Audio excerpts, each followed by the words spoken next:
Hi, it's Pam, and today I'm going to show you how to attempt to spin on a drop spindle. Not attempt.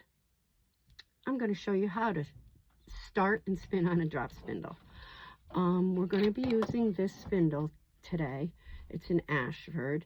Let me just tell you really quick, 28 years ago, we got our first sheep, which we're retired from farming now, but we had sheep for 22 years. So about 26, 27 years ago, we got those first sheep, and I was like, what do I do with this wool? You know, they told me I had to shear the sheep for health purposes. So I looked into spinning. I used to love going to all the colonial events and watch them spinning on a spinning wheel, or take tours, or go to a colonial museum and learn about all the tools. So I decided I was going to start and try to spin on a drop spindle before I invested in a wheel. I spun on a drop spindle for over a year and loved it, and created so many hats that first year for the holidays, and scarves. You can absolutely spin enough on a drop spindle to knit a nice item, such as scarf. You could do a sweater too. You just need to stock up on your wool, hand spun.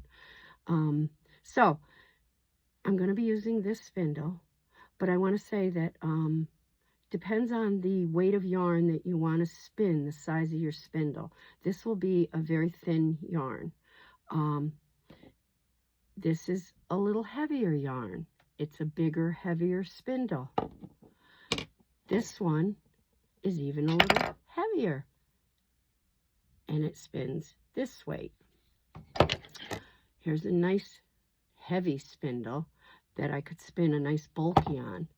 And then this is a very heavy spindle, and I do my art yarns on it because I can fit a lot on it. So today we're going to start on the drop spindle. You're going to draft out a little bit of the wool, just like this, and hook it on to the hook of your spindle. Make sure the wool is out of the way, or it'll wrap around the spindle. But this is what it's going to look like. And you know, you can just do a little spin like this to get it going, to make sure that it's hooked on there well. Now you're going to stop and draft a little bit out, 2-3 inches. Spin, and the twist will travel up. And when you feel the twist hit your finger, you stop. If you don't stop, you'll get a lot of over twist in your yarn, and it'll kink up. So you stop when you feel it at your finger, draft out a little bit more, and spin it so that it creates a nice thread. Again, draft out a little bit. You may have to pull gently to draft out, because that will depend on how long your fibers are.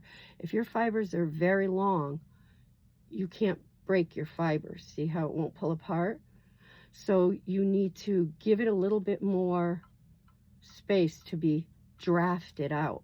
So we'll pull it out a little bit more gently, and I'll show you what to do in case it breaks anyway.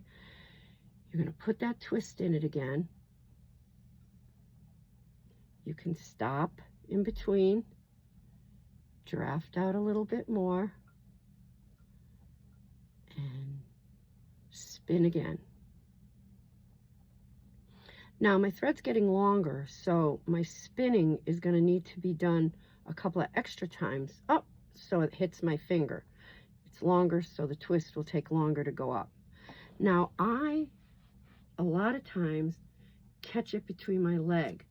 I use my legs for help as my third set of hands. So I'll draft out now. I broke it, so that's good, because I can show you how to attach it. Okay, so here's your end.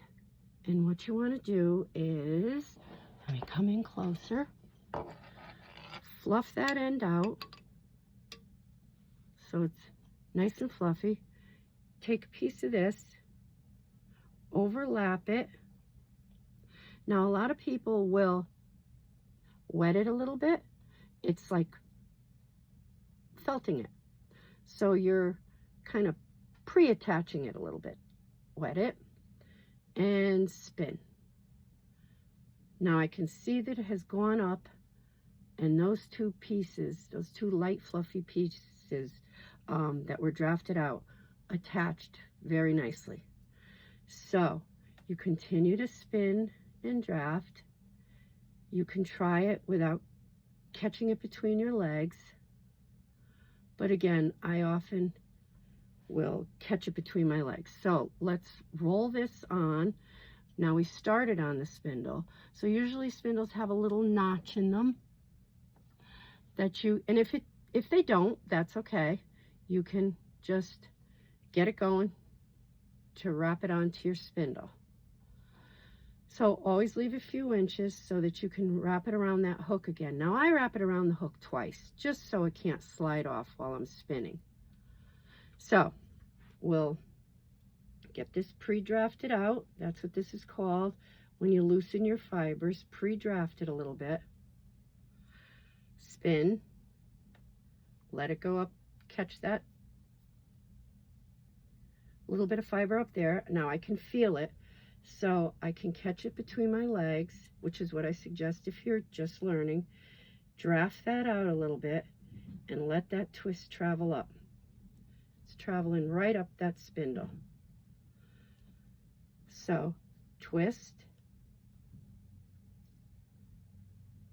Twist it clockwise. I'm sorry, that's very important. Twist it clockwise. Draft. Let the twist travel up. Let's wind it on. I also suggest when you're new, don't get real long and go down to the floor. Things get a little crazy when you do that when you're new. So twist it on. You're going to go up and down. What your goal is to spin a cone onto your drop spindle. So twist it on. Now come a little closer.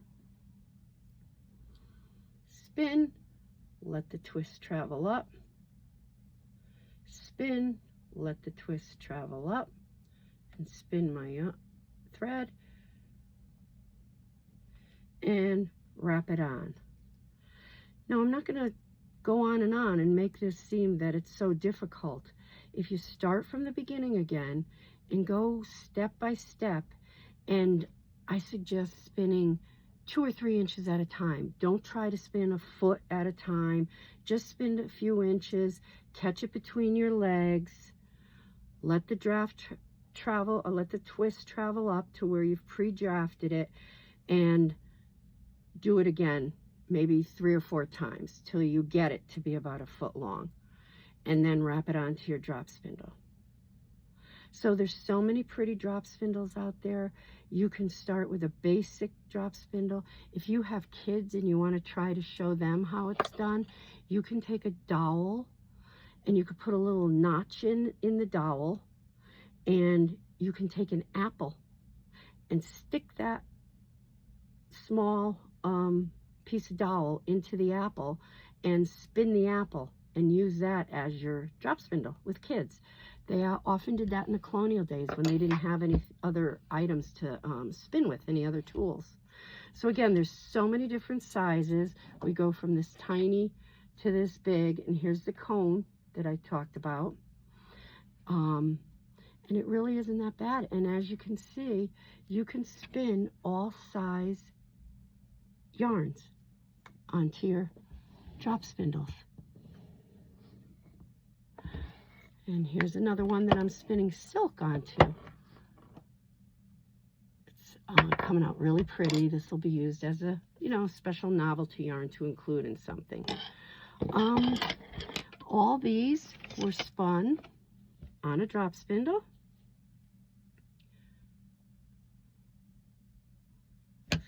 Some are bigger than others. A heavier yarn. And a art yarn. So, I mean, that is about it with a drop spindle. It's very basic. It just takes patience. And I'm open for questions if I can help. So I want to thank you for taking a peek at my how-to drop spindle.